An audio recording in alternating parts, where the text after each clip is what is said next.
Welcome back to my channel. Steph Miramontes and I are going to be reacting to another video today.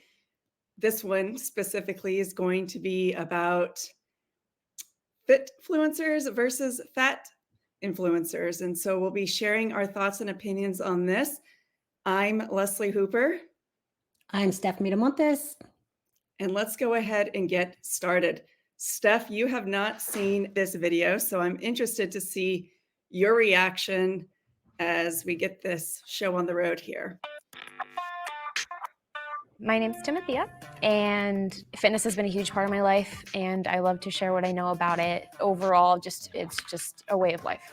My name is Tyler. I'm a fat influencer, and on my platform, I like to spread body positivity, mental health awareness, and fashion, looking good while fat. So when I think of the word fat influencers, I think of influencers who are either promoting others to be fat in the same sense that fitness influencers promote fitness. I don't like people that obsess over being fat, just like I don't like people that obsess over fitness. I'm in my own fitness journey, and a lot of people like it because I'm not the stereotypical dude. The misconception that the opposite side has of me is that I have some agenda to keep people fat, to promote obesity, to tell anybody anything about their size. Step forward if you agree. I promote healthy standards as an influencer. Okay, Steph, so I just paused the video. I want to get your thoughts, first impression here as we dive in. It just very clearly shows the bias, right? And not just for the fit influencers, although that's clearly there, right? It's like I have this bias that when I think of a fat influencer, I think about people promoting obesity. Like anybody promotes obesity. It's so funny because it's like when it comes to this body positivity thing, people are just trying to live their lives. And if they do it in public, they're promoting obesity. So to me, that says, hey, you are someone who lives in a fat body. You shouldn't be having fun in front of me because that may mean that I could have fun if I gained weight too. No, that would be my worst nightmare. I don't want to gain weight. So you should just be miserable until you lose weight.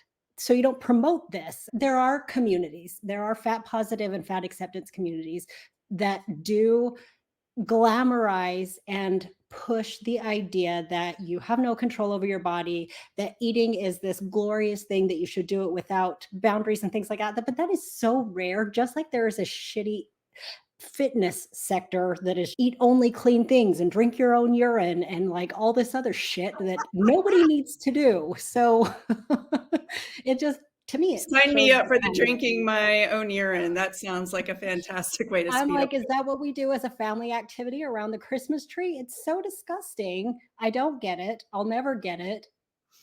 It's a no. Yeah, I think you lose us whenever you start to go extreme in one direction or another. So let's go ahead and see what else is going to be promoted here. I think we need to discuss what healthy means first, because healthy means many different things. So, like, what does health mean to you guys? For me, I don't focus on diet and weight loss as a tool for health and how I communicate that.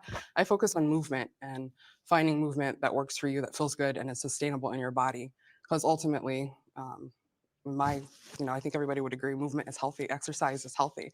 In the fitness world, and I myself am a yoga instructor, so I kind of straddle both sides. I think there's an overemphasis on physicality and diet and exercise. Personally, I'm a fat guy, and I've been tired of being a fat guy. And I've actually been told that my approach to it is a little bit extreme. So, I'll do like 24-hour fasts. I'll do intermittent fasting, liquid diets, things like that. Some people say it's an unhealthy habit. They say like I got an eating disorder, but at the same time, I am seeing results. I do feel like I can run faster, jump higher, walk longer. I kind of feel like when I hear the term fat influencer, I'm thinking like an unhealthy standard being set. I just can't get behind being complacent? Well, I want to say that it doesn't mean complacency, right? So a little bit about me is that I was a three-sport athlete almost my entire life. Went to college and played a sport, and then I decided I've always been, a big person, and I was able to manipulate my weight because I also wrestled. So I would bulk up for football season, lose for wrestling, and rinse and repeat. Because of that, though, now my approach is really just about making sure that you take care of your total self, so your mind and your body, and also just making sure that you check in with medical professionals. I work in healthcare, and so I don't tend to take advice from people who are not medical professionals. And I would just like to speak up. Like, we're all different. Yeah, there are fat influencers out there that have unhealthy lifestyles that share it, but that's their lifestyle. There are fat influencers that are motivational, that are trying to lose weight. There are influencers out there that just are existing in this world and trying to make it accommodating to themselves and people that look like them. So there are so many fat people in this world, and to like label them all a certain way or to put them in a category where they have to perform to make you feel comfortable is disingenuous. It's not good. That's what kind of upset me. That's why I started my journey at the end of the day, was because, I was depressed. I lost my job in the midst of COVID, and I'm unhappy with who I am. And then I see someone on social media that's like, it's okay to be who you are. And I was like, you're telling me that the way I feel is okay, but at the end of the day, I hate how I feel. And so it was kind of out of protest that I started this journey. And I'm damn glad I did. At the end of the day, you're doing a disservice to the people around you that care about you, whether it be close, relatives, society, etc. And to see someone use a platform like that as a fellow fat kid my entire life, it just pissed me off. I hear what you're saying, and it's valid. I've been fat my entire life. I was a fat kid, fat teenager, fat adult, just fat. And that is not my story. And I see that played out over and over and over again in the world, in art, in TV, in movies, like the sad fat trope. Nobody's going to want you. And that plays into the way we treat fat people. But that is not everybody's story. So I hear that you were sad, you were unhealthy, you were uncomfortable, you were isolated. Like, we can all relate to that. But that is not the story of every fat person. Okay, Steph, why don't you go ahead and share your thoughts? Meanwhile, my dog here, Dexter, is chewing on lipstick. He's going to get it. Of course he is. So many thoughts, right? Because yes, we need to define what healthy is. And I think it's a pretty broad definition. Nobody can really tell what your health is just by size alone, unless they're reading your labs, unless they are your medical professional. But then we also have a lot of medical professionals who are offering advice that isn't actually healthy advice, isn't actually health promoting advice in a lot of ways. So to me, it's just kind of like, let's define what influencer means. Like, what are we actually influencing people to do? Are we influencing people to live a healthier life? Is that even our platform? As she mentioned, she's like, some of us just are existing and enjoying existing. And when I think about all the people that I've worked with and the people who have really struggled with weight loss is not just easy, simple, no problem, calories in, calories out, just have more willpower, just have more discipline. There are so many factors that go into this when it comes to sustainable transformation.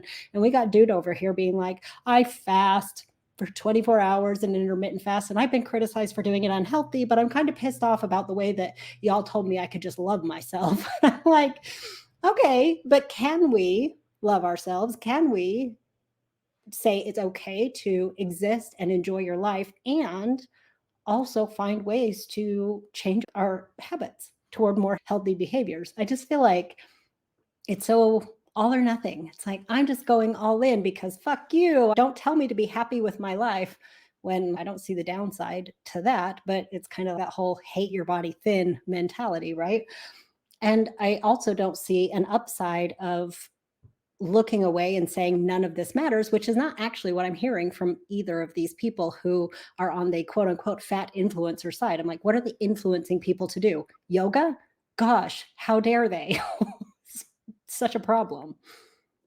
Well, the one thing that I thought was interesting hearing the extremist, if you will, I have already forgotten his name, but the things he rattled off were not exclusive to fat people. And so the self-hatred, the self-loathing, you don't have to be in a bigger body to experience that. We see it in our ultra fit clients all the time as well. And so I just think that there's a little bit of a disconnect there as it relates to, okay, well, I felt this way and it's because of my body. Certainly they can be connected, but I don't think it's exclusive to his circumstance or anyone who's fat for that matter. So yes, I have thoughts, but let's continue on.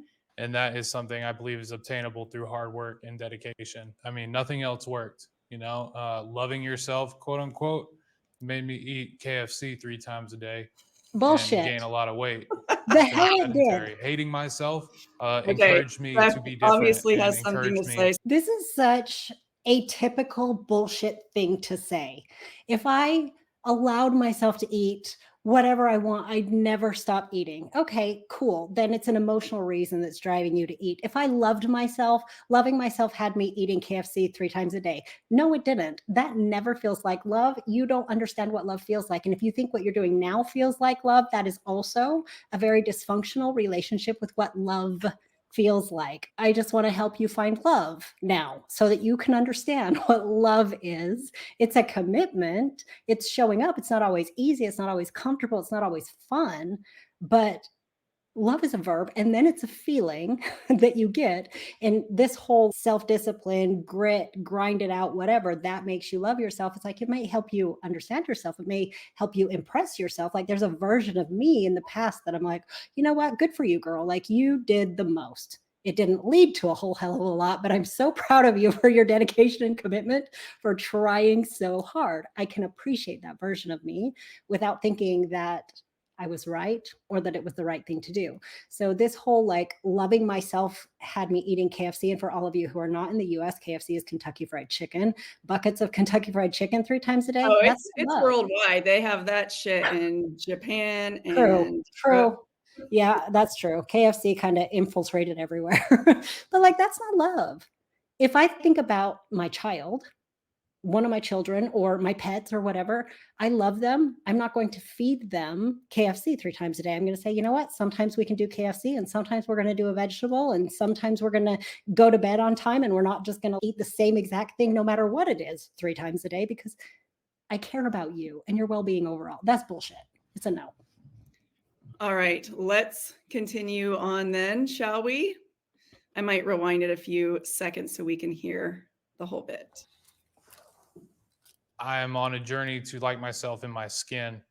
And that is something I believe is obtainable through hard work and dedication. I mean, nothing else worked, loving yourself, quote unquote, made me eat KFC 3 times a day and gain a lot of weight and turn sedentary. Hating myself encouraged me to be different and encouraged me to change my life. And as a result, I've influenced thousands of kids younger than me's lives. They hate themselves. Fat shaming is worse than skinny shaming.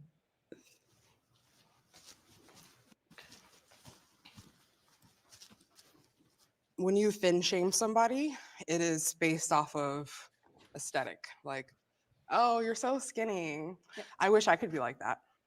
I wish I could eat whatever I want and stay skinny. There are these some assumptions we have about people in fat bodies that we don't place on thin people, even if they're thin beyond health. And it really makes it so that fat people are overlooked, and it creates an environment where it's okay to perpetuate hate and even violence, Being thin won't limit you from being able to shop where you want to shop. You can walk into a clothing store, get clothes right off the rack, sometimes even have excess. You could go up or down the rack. In my experience, those are not my options. I shop online because I wear a size 15 shoe, because I'm 6'2" and I have a very broad body. The skinny shaming, there is that backhanded compliment. You see that all the time. But when it comes to the fat shaming, you just see more negative out of it. And I just, it's horrible to see. But being fat is still taboo, believe it or not. Yeah. My partner and I'm a gay man dating another fat black gay man, and we have gone viral on the internet a couple times. And you know what some of the comments were? Never seen 2 fat people together. I get pats on the back for posting a picture at the beach with no shirt on. Why am I being patted on the back for that? Right. Can the disagreeer step forward?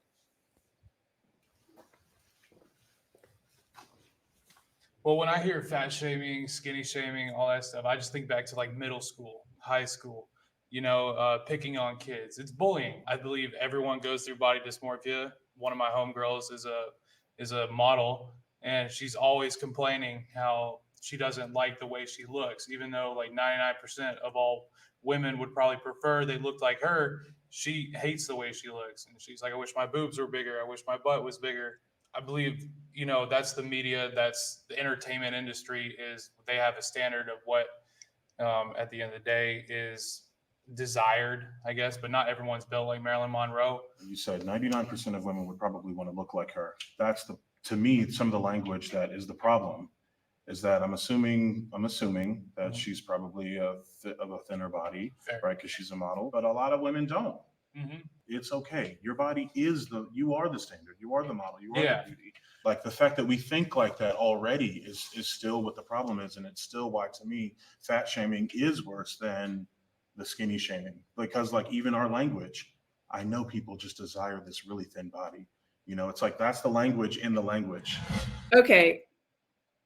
Fat shaming versus skinny shaming. We don't want to be shaming anybody regardless, but I can certainly see how fat shaming is much more prevalent than skinny shaming. However, my daughter has been a victim of skinny shaming, and it has brought her to tears many a times. So I know it can be equally as painful on the other side, but it's not a huge societal issue, I wouldn't say, in the same way that fat shaming is by any means. And it doesn't happen with the same degree or frequency, because she also gets complimented for being so thin and having that ballerina or runway model physique. It's interesting to me because they didn't even really answer the question in the context that it was asked. It's like, is fat shaming worse than skinny shaming? And then we went on to talk about something totally different, like access and shopping in stores and things like that, instead of thinking about, so yes, that is a problem, having accessible resources to clothes and comfortable chairs, and like the list goes on and on and on, that thin people don't experience. But when we say skinny shaming, fat shaming, I'm thinking, I have something negative to say about you, you should feel ashamed. And I think it's bad either way. Shaming someone is shitty.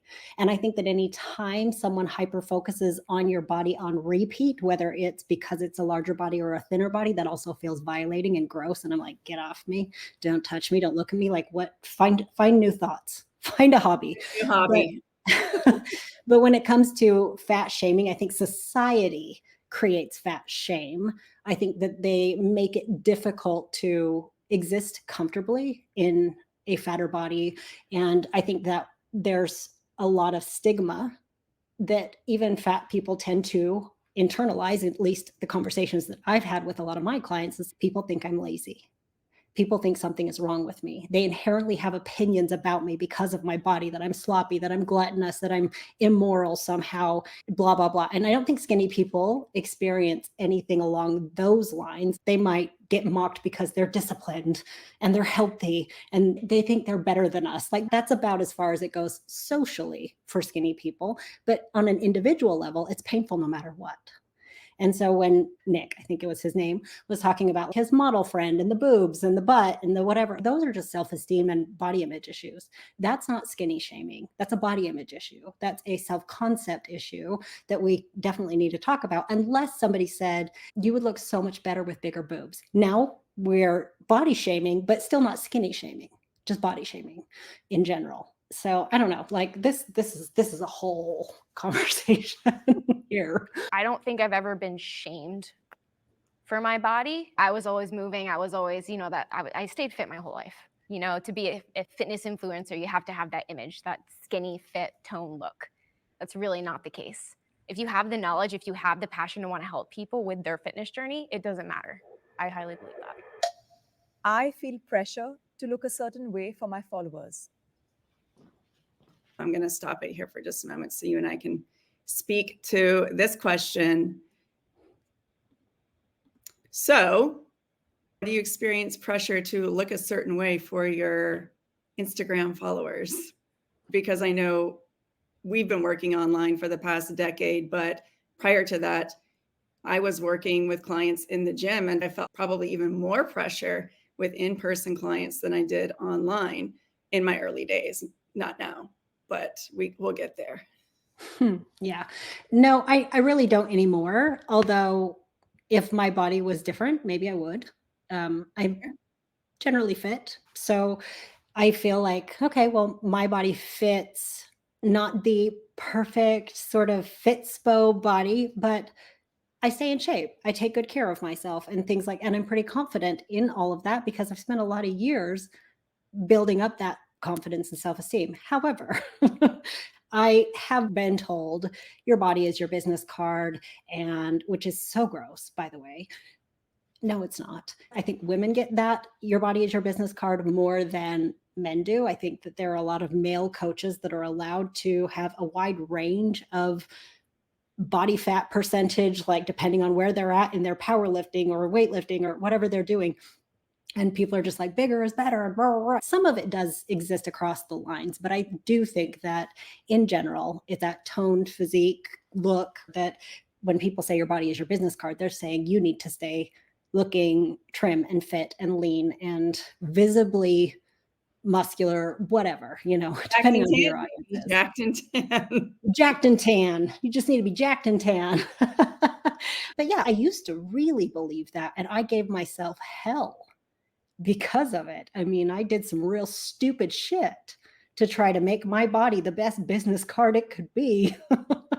Never lasted long, unfortunately, though. So that was the real struggle. But now I think there's more diversity and there's more acceptance to a wide variety of physiques and being like, hey, I understand that this is your specialty, your knowledge shows through, but there is still the dark side of the Instagram and the TikTok that has people doing booty bands and kickbacks and all the things, useless exercises and bullshit, and then selling their glute program because they got a Brazilian butt lift and aren't telling anyone about it. So I think that there's kind of both sides to this that still are pretty prevalent. Yeah, I mean, listen, in my early days, I did post a lot of photos, videos in the gym.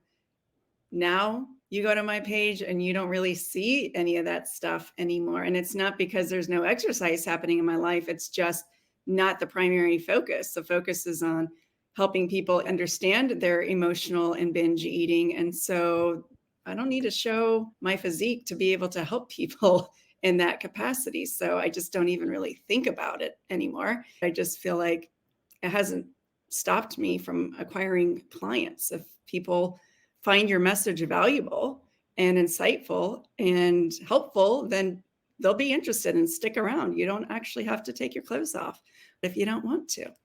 I feel pressure to look a certain way for my followers. One guy who hates himself. Yeah, I started. I'm a fat kid losing weight, man. I got an expectation to uphold. I get people all the time, haters, that are like, oh, he's gonna quit, crash diet, blah blah blah.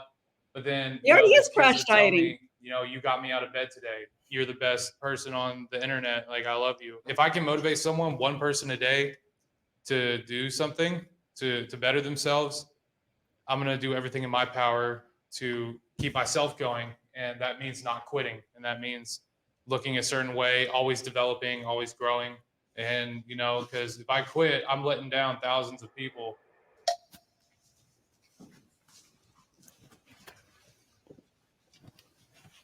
I used to feel a lot of pressure, but I think with practice, you get over those pressures, you learn how to deal with it and understand that the pressure is really from yourself. It's internalized. Like, you're thinking about what others think of you, when in reality they could care less. They don't even see the little things. That's exactly it. I think we should stop worrying about what other people think. But it's so hard. I mean, like, I could say that every day, and it is. I still think about. I mean, that's the very It is. definition We all of an do. We all influencer. do. But that's No. something that is a good challenge for all of us. That's something that we need to. You really just try And once we get on that road, it's not easy. We're going to have days where we're just going to be like, oh, she, he thinks, I think. But if we can get past that, even just a little bit, it's just going to make our lives even easier. You know, just stop worrying about other people. Worry about yourself. Yeah. I also just feel like, like everybody else, this is my account and you are a guest here. I have had to learn to not be that way. So, and for Nick, I understand that, your social media and your journey is very different. Like I could clearly see how people or your following would have those expectations for you to continue to lose the weight. It's like, okay, well, we joined this guy so that we could join his journey on his weight loss. So we only want to see him doing the weight loss. Like you better not like plateau or gain, I could definitely see that. Well, it's a sense of accountability, and it really helps me keep my shit going. Otherwise, I would have dropped out a long time ago, to be honest. And I don't do like this is how to do a curl and things like that. I just do like how I feel.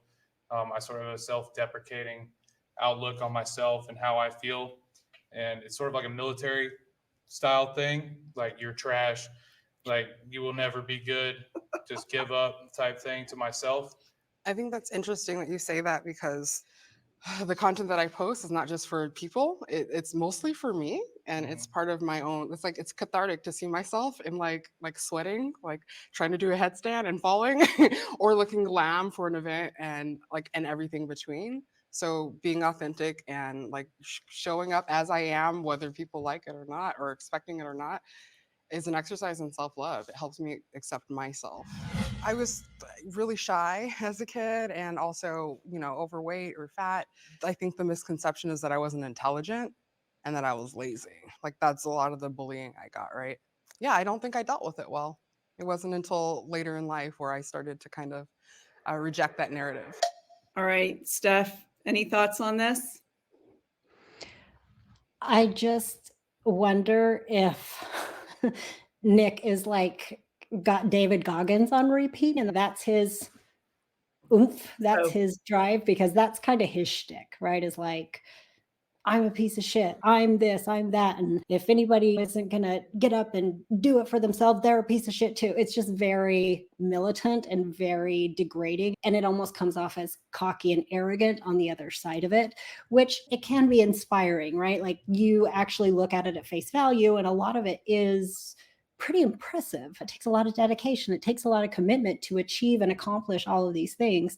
But I guess the kick in the dick here is that you don't have to be an asshole to get it done. You could actually do it in a way that is through gratitude and appreciation and self-love and self-respect and body integrity, really paying attention to what you need and showing up to meet those needs because you give a shit, not because you're trying to earn the right to give a shit, And so that's where all of this kind of loses me. It's like, cool, love to be impressed by impressive humans, and we could actually do without the self-loathing and still get the same result and actually maybe feel awesome about ourselves all the way down the scale or all the way through this journey, so that we're not doing stupid things to try and get there and earn our respect at the end of whatever this rainbow is. That was my big issue. It's like you try to hate yourself down the scale. That's what our clients have tried to do, hate themselves down the scale. And what they find is it's really hard to continue any kind of process. That's what he's found too. Like I said, I would have quit a long time ago if I didn't have these people depending on me, cheering me on. Well, the rest of the world doesn't have that. We're just over here kind of in our heads. So Well, I and take that was way the better first care. thing that came to my mind. I'm like, dude, you're literally just admitting that you would have quit if you didn't have all of this external pressure and validation. And the reality is, as you just indicated, that's probably not going to be sustainable long term. Most people absolutely do not have that. So we have to have a desire to do it for ourselves. And that's where he's definitely at risk, is like, okay, cool. You get to your goal, then you get to maintain it. What's the plan here? Are we just going to hate ourselves the rest of our lives? I feel like if we can do this from a place of self-respect, self-care, then it doesn't feel forced. It doesn't feel like we are constantly chasing motivation or needing other people's pressure to do the thing, because it aligns with our values. And that identity that we have internalized about ourselves. Like, I'm not the kind of person who just sits around and eats my face off or drinks every night in front of the TV. We take on a different identity and then we behave and act a different way. And hopefully it's a little more kind and gentle, because I found that to be, I've tried it both ways and only one way really worked for me. All right, let's go ahead here and see what else we got. Programs are toxic. Weight loss programs are toxic. Oh, Fitness everybody promoters agrees. are promoting these weight loss programs or these diets that aren't working for everyone. And it's kind of sad to see, because it's really affecting people and like the way they see fitness and health, and it's toxic. I think, and the focus is always, or it seems to be like, just lose the weight, just lose the weight, just lose the weight, and then you'll be happy and everything will be okay and you'll feel good and you'll fit into that.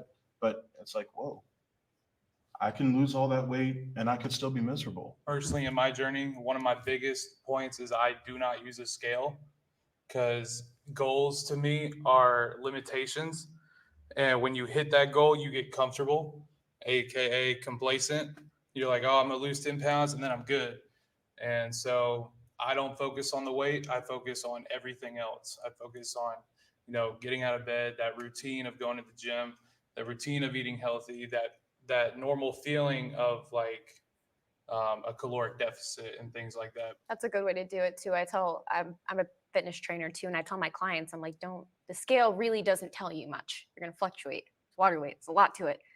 You got to look at yourself in the mirror. You got to see those physical changes. I don't even think it's the physical changes, because I'm gonna be straight up. I probably had body dysmorphia for a little bit, and I would always like check myself in the mirror.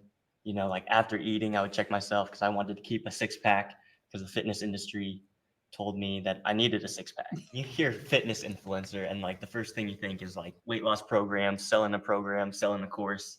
And I purposely wore this shirt this morning just to see like if there would be any extra bias. One thing I noticed about fitness, being in this space for so long, is that just because you're into fitness doesn't mean you're into health.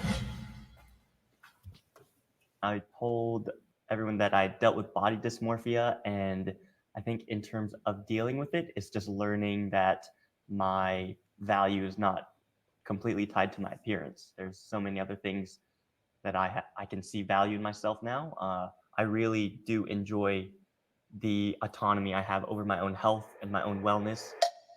I have suffered from eating disorders. All right, Steph, I'm going to pause here briefly. Anything you want to add before we move on to, I think this might be the final segment. I just think that all of that was pretty good conversation, because even our extremist guy, right? He's like, I just focus on the healthy behaviors. I'm like, good. That's the way to go about it. Not that the scale is good or bad or whatever. Do I think weight loss programs are toxic? I wouldn't say that necessarily. There are some that are definitely toxic. Cabbage soup diet much? But does anybody even do that anymore? Geez, I hope not. But honestly, why would they? We have Ozempic now. So hey, but I just think that it's all smart, right? That's a smart way to go about it. It's like what you were talking about. It's changing the identity. It's changing who you are. It's focusing on getting out of bed every morning, exercising regularly, feeding your body and nourishing your body in a reasonable way. Now, maybe we've got some extreme approaches going on here in some of it. And I even appreciate the nuance of, hey, it's not all about the physical changes. When I have value outside of my appearance, I think that's such an important message for people who are in the fitness space, regardless of their size, to talk about, because I don't work out because I value my appearance. I think that it's nice, it's great, whatever, like to be fit. I respect that, but I work out because it's important to me. I want to be 80 and running around and doing my own errands and things like that. But that has really changed from my younger perspective. sure. All right. I didn't realize it until a couple years after, but I was tracking like every food. I did track calories, macros. Man, I had my scale and I would bring it like to the college's dining hall. I would like weigh everything, and it would get to the point where I would either eat before going out. Like if I knew my friends were going to go out to eat, I would eat at home so I could measure all the food out, put it into MyFitnessPal and then go out and not eat with them, or I would probably just not go out at all. Food and fitness really took over my life for a few years. I was super, super obsessed with just, getting that goal weight or looking good and everything like that. And I found myself just super depressed. And I, didn't eat the foods I wanted to eat. And I overexercised and I wasn't myself. It was just a horrible point in my life. And I had to go see a doctor. I had to get that help. Mentally, I wasn't there. So these things are real. Like, this stuff happens and people don't reach out enough. The last time I had really restricted my eating, I needed to lose like almost 30 pounds in like 11 days. And I did that. And I stepped on the wrestling mat and I had absolutely no strength. I had no energy, no strength. I got whooped. I got tossed up and down the mat. And then after that, I told myself that I would never do it again. But of course, out of bad habits, I just picked up another bad habit and then began to enjoy binge eating. And then it was like, okay, well, now I'm not restricting anything and now everything goes. And how are you now? Now I'm much better. Therapy, medication, every day practicing, doing the right kinds of things. I'm much better now.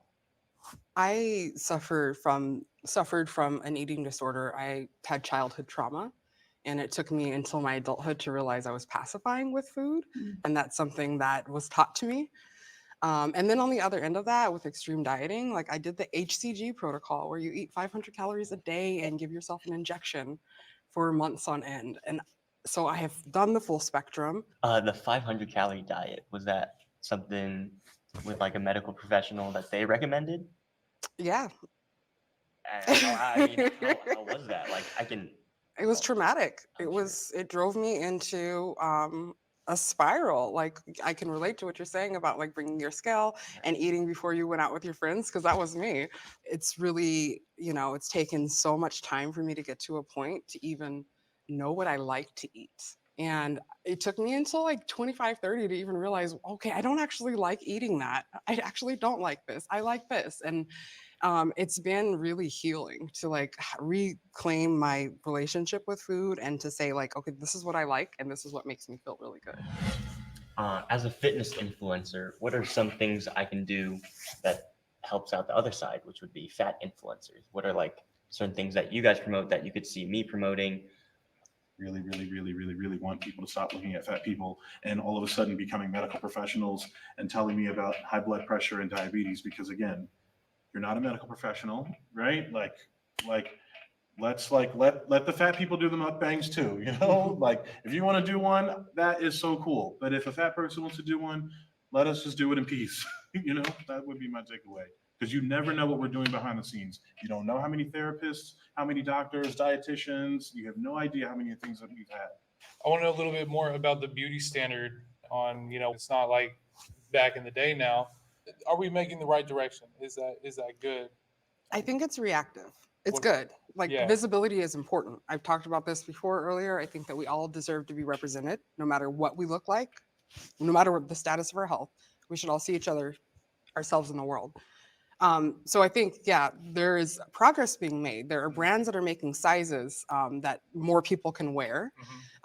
We are seeing body diversity on magazines and things like that, but it's very reactive and it's very tied into commerce and marketing. Yeah. So is it real? I don't know, but it's part of our culture and it's slowly shifting for whatever reason. Like, regardless, it will eventually have an impact on society as a whole.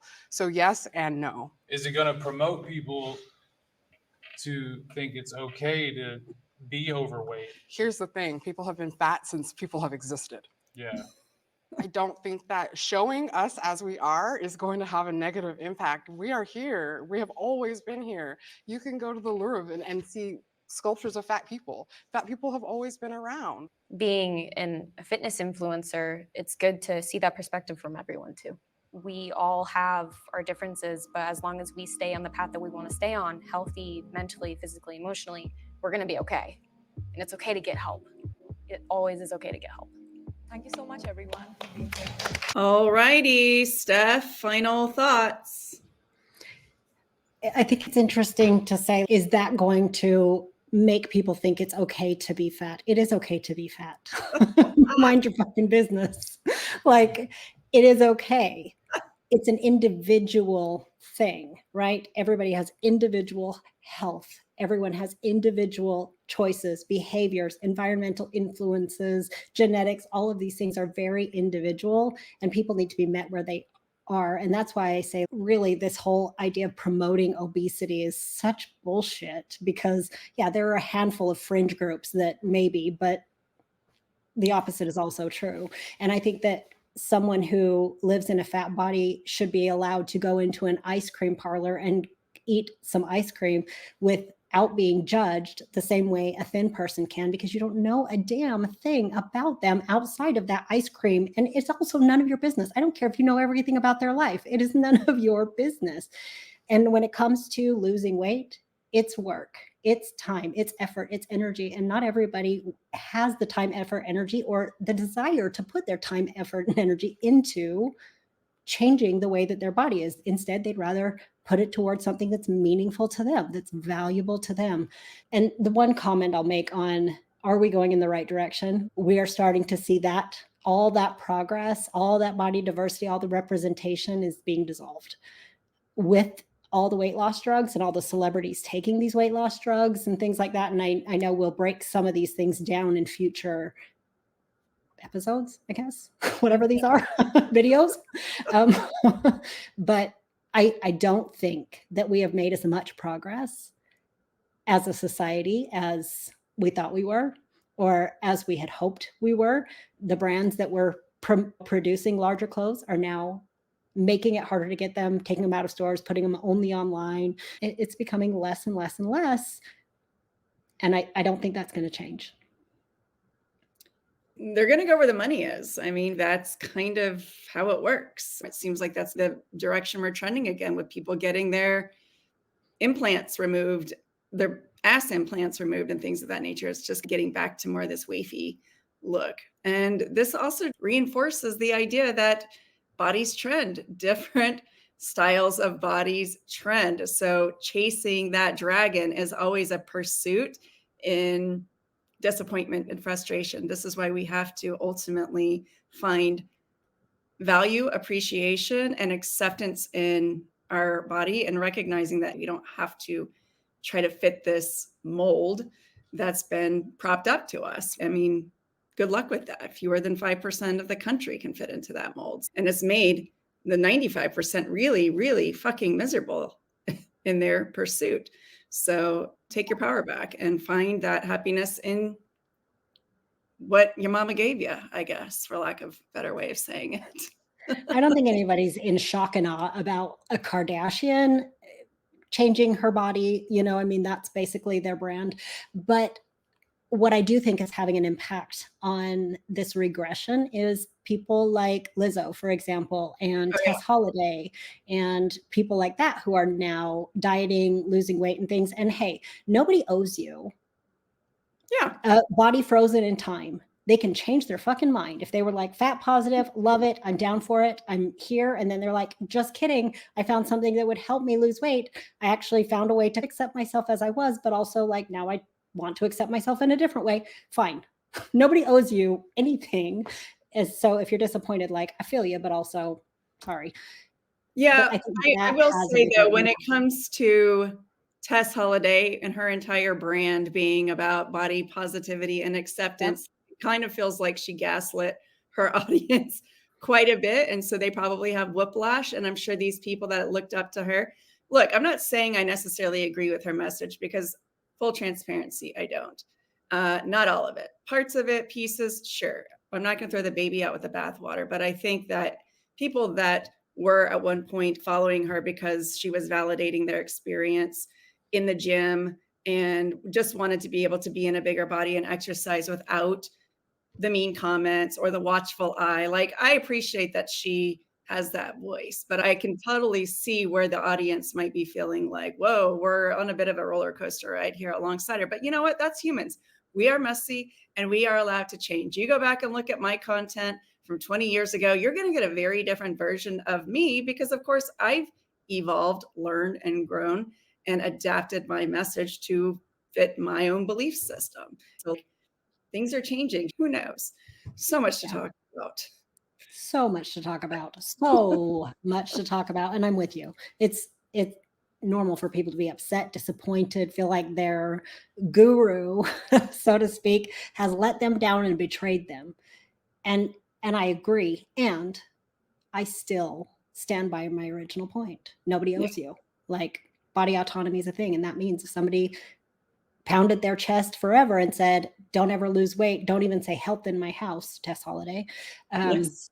then goes on a diet that is health related, it's like she changed her mind. That doesn't save her from accountability, though. She doesn't owe you, but that doesn't save her from accountability for the message and the new message and the disconnect and what people believed and behaved because of her influence. And I think maybe that's part of the disconnect for me, is there hasn't really, and to be fair, I don't follow her that closely, but just from what I have gathered from here and there has not been a continued conversation with the shift and why things are changing. I feel like if she was more transparent and open and sharing her journey with her audience and why she's making the pivot that she is, a lot of people could identify and relate to it, and then she can bring those people along too. So seems to be a little bit of a missing dialogue, and people are just having to connect the dots, and the picture's not super clear yet.